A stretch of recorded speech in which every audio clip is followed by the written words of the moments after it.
The first 2 years, I lost 100 pounds. Sure about that. What? Like, you want a picture of me? Like, Yeah. Graham, can you come do a backflip? Cardio is making you fat. That's what we're going to talk about today. You're listening to the Northstar Podcast. Hello, everyone. Welcome to episode 76 of the Northstar Podcast. And we're going to be talking about 5 ways to make your calorie deficit suck less. We're talking about all the stuff in summer cutting, and as you guys saw our previous videos, now we're just going to talk about, okay, we're in our calorie deficit, we're following it, but it sucks. And how can we make it suck less? And yeah, we're going to start off talking about protein and fiber. Jeremy, Cheers. talk about protein and fiber and hunger control. That's literally what I'm eating right now. Exactly. I'm on a rush. I'm kind of on a rush. So I'm eating while. Usually we don't do this, but hey, it's all good. Send the example. Yeah. I think of it. Yeah, I think the big thing at the end of the day, like when we're looking at a deficit in general, the easiest way to create a deficit is obviously enjoying foods you like as well. Like that's gonna be important, but make sure you have enough fiber, protein. Like if you can have as many, basically like how I look at it is if you eat as many sources of protein and fruits and veggies, it's really hard to not stay in a deficit. I'm not saying it's, you can still over consume on those and still be over in a deficit. Filling. But they're so filling that most of the time, like probably 90% of the time, most people will not tend to over consume. Unless they have extreme food noise and they're just basically like for their feelings. Yeah. Or that's what I noticed personally. It's like, yeah, exactly. It's if you eat very clean, it's going to keep you full. Yeah. And I think it's another cool thing. I was just talking to one of the people today at the lab is that when you eat clean for so long, even like we were talking about the pancakes, right? And like we were talking about like how like the easiest pancake recipe, you just get bananas, you throw your eggs, a little bit of flour in there, protein powder, mix it up, throw it up, bake it. And then when you go buy the artificial pancake powders and you have that, you notice all the sweetness and you kind of actually don't crave it as much. You don't like kind of lean back to eating that clean food. It's just making that shift, I find, the initial shift. And when it comes to fiber, I find that people kind of overdo this fiber, like right off the jump, and they can't maintain it. I find just like, if you're a beginner, just focus on 10 to 15 grams. Usually that's more, like you'd be surprised, like a lot of people don't get their fiber. Most people don't even get like, so I've seen, like, I'm not trying to shout out a specific gender here, but this is what I tend to see. Males tend to overconsume protein. Like way too much. It's like I do that. I'm bad at that. I actually have done that for the longest time. Yeah, so you don't need that much like yes, you need adequate protein, but you don't need that much. And females are the total opposite.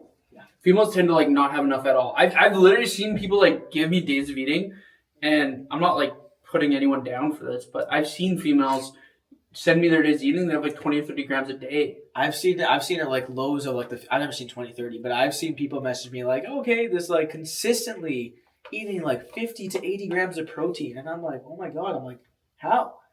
How? And then I remember I'm a guy, so it's a different story. It's like you have different cravings and all that stuff. One is like how you've been, advertised to. How have you been like accustomed to your life? And like, a lot of times like you hear like females don't want to get bulky. And when guys talk about getting bulky, they tend to talk about protein. Yeah. Right? So it's just like this misconception. It's a correlation that they put in, but it's not, I guess, backed with their evidence. They don't have the information to like fill the gap. Yeah. If you eat protein more consistently and like adequately and not overconsume or underconsume it, you actually will get leaner and you won't be as bulky. Yeah. Like that's simple as that. That's how it is. Really. Right. Yeah. And if you really want to get into it, protein's going to make you feel fuller longer because it's also going to make you burn more calories more highly. Yeah, at a resting stage. Yeah, at resting stages because it's more complex, so it takes more energy to burn off. And fiber slows down your digestion, so you're not going to be craving like some of the issues like if you're having too much like simple carbs that like you burn through it quick. So it's perfect for a workout, but it's also about understanding like when should you time your meals. But that's not like the biggest thing to focus on that I've noticed as a beginner. It's more about like actually getting an adequate amount to be able to maintain yourself and grow. And just combine them together. So that's tip number 1. Is like you mentioned, eat the right amounts. Like you're not going to actually have those cravings unless you have more food noise, and then there's ways around it. And we've talked about that stuff. The next thing I would say is actually your environment. Set up your environment so you're not fully relying on willpower and being strong. So the thing is, like what we've mentioned is like the donut thing is like you're at your break room. and you see the donuts and you see the coffee there, and you got to ask yourself, like, it's easy, it's visible food. Should I eat it, right? And I like to say the same thing in your pantry, especially if you have kids. If you have kids and they're eating unhealthy foods and their snacks are, just a bunch of Dunkaroos and rinse it crackers and all that stuff, and you get your cravings because you starve yourself all day, and then at night you're trying to just eat in as much food and you just see what you can, it also sets you up for failure. So the more you can change your environment, being around people, that could be another thing. If you're with like a friend that's trying to do the journey with you, whether it's fat loss for the calorie deficit, I find that makes it personally a lot easier because you can also keep each other more accountable and you can have more fun with it. Having easy protein snacks, like I love just having pepperoni sticks. Those are my go-to pepperoni sticks. Easy, just Greek yogurt, small containers to have. Rice puddings for just quick workouts. Protein bars. Having stuff that's easy and that you're also going to feel better when you eat it, and you're not going to also feel as ashamed because you have this correlation that you feel guilty. No, you shouldn't be guilty about eating food, but I notice that when people have their pantries filled up, it sets them up for failure because so many stuff that's not just the internal thing of eating the food, but the external stuff with all the guilt and the emotions all pile up. Yeah, I've also seen, like you said, environment, like both parties, so both partners, well, you don't have a partner, but if you're someone who has a partner, it's both of you doing it at the same time. It doesn't have to look as extreme on both cases, but the most successful I've seen someone be is if their partner does it with them to an extent. Absolutely. The people that don't have their partner do it is, I find, has such a hard time completing the task, because what happens is you're more inclined to give in more than likely to your partner if they're wanting like ice cream or they want cookies or they want this. And they're like, you don't want any? Like, not that they're guilting you, but it's almost to a fact. It's like, they're like, oh, well, don't you want to have this with me? Or it becomes almost automatic. You kind of just say yes automatically just because you're comfortable with your partner. You don't want your partner to feel bad, and you don't want them to feel ashamed. And we have all this internal guilt stuff and all these little clockworks that are going in their brain that we can't. It's just so much harder to control. So I find the more automaticity you can have, the more automatic with your environment, it becomes way more enjoyable. Yeah. And you won't be like those crazy. I don't know if you've seen this because we're talking calorie deficits. There's this person where they it's so weird. They were like eating out of a bag, like an empty bag. No, they put a bag in their mouth, a Ziploc bag, and then they're putting the food in it. It was like a crazy eating disorder thing. Like for a calorie deficit, they put a bag, like a Ziploc bag in their mouth, and they're putting ice cream into their mouth. So it was actually going in their mouth. It was going in the bag. It was weird. It's like, don't be that person. Well, there's some people, honestly, too, that will like chew and then spit. Yep. They won't even swallow the calories. And like a lot of times it's, I'm not saying if you're at that extent you're screwed. That's not what I'm trying to say. Yeah, because sometimes there's rare circumstances like boxers, they have to hit a certain amount of weight. Like they have to be very, very strict, or like some sort of bodybuilders. But for the average person, general population. If there's tendencies that you tend to do that are maybe not as common, working on your relationship with food will be such a big help. And I think there's a lot of people out there that actually have a very poor relationship with food and they don't know. And if you're someone who tends to do or feel super guilty eating food, and it doesn't matter what kind of food it is, and you beat yourself up about it, more than likely, not that you have an eating disorder, but you probably have some sort of relationship with food that's not as healthy as it could be. Right? There's ways to work around it, and myself included. I still have some things like from my past when I was doing things that come up. I'm like, why am I thinking like this? Like, I used to be someone who binge ate. Like I would like eat whatever, whenever, like the craziest amounts of like weirdest concoctions of food, man. Usually involving peanut butter.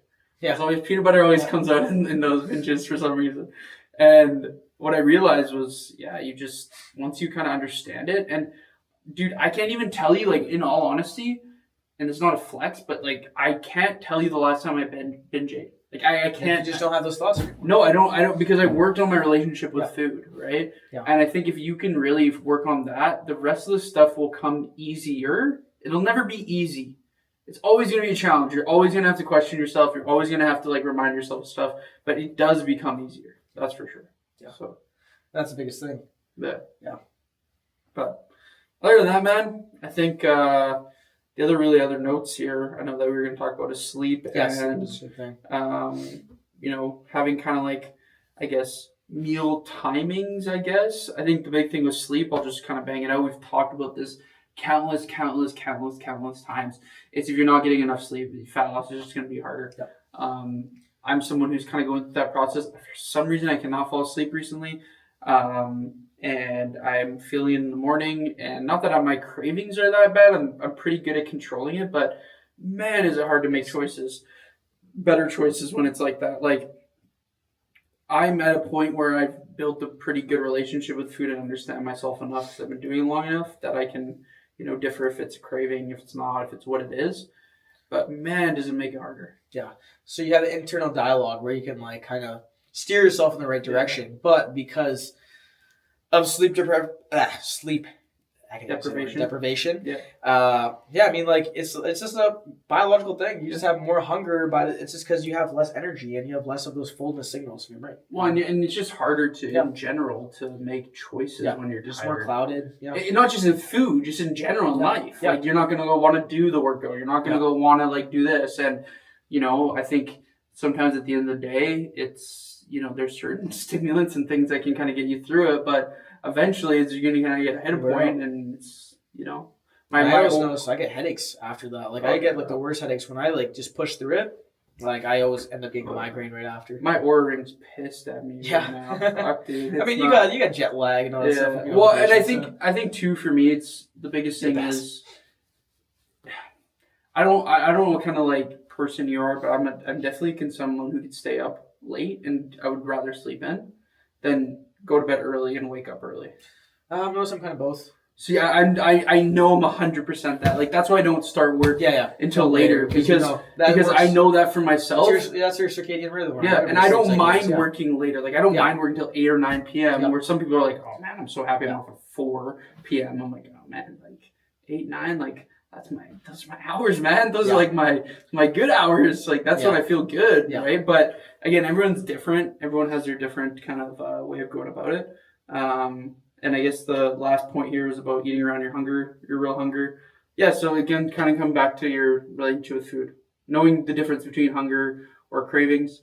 Hunger, usually you want something that is usually a meal, right? Like if you want a craving, it's something specific. It's like a cookie, a bag of chips. A want, right? Yes, it's like, right? And it's okay also to give into the cravings, but knowing when the right time is to say yes and the right time to say no. Absolutely. Right? Yeah. Jordan Satt, guy on Instagram, he's really awesome good guy. Yeah, talks about a lot about different, mindset and everything. He's really funny too. But there was one thing he had posted like years and years and years ago, man, like probably like when I was first starting. So like 9 years ago. And I remember to this day, it's like, it's okay. It's like, saying yes to the salad and no to the donut, but also saying yes to the donut or no to the salad. Yeah. And knowing when to do it and when not to do it really builds your understanding of like, what do I want moving forward and what's going to be best. Yeah. And I noticed like, especially this is for women, is that like, because they're hormonal stuff and then going through different cycles, is their hunger has to change throughout the month. It changes throughout the month, and that's completely normal. And building that relationship is the key. Yeah, 100%, man. DJ Cal said. Alrighty, well, thank you, everyone. Hopefully this helped with you guys' calorie deficit, and we will see you on episode 76, right? 76? Right, yeah, we did 75 right now. Right? Yeah. Right? Yeah, 76. Yeah, 76. No, wait. Oh, we'll figure it out on No. We got... This is episode 75. This is 75. Yeah, next one. See you on 76. Yes, thank you. Peace out.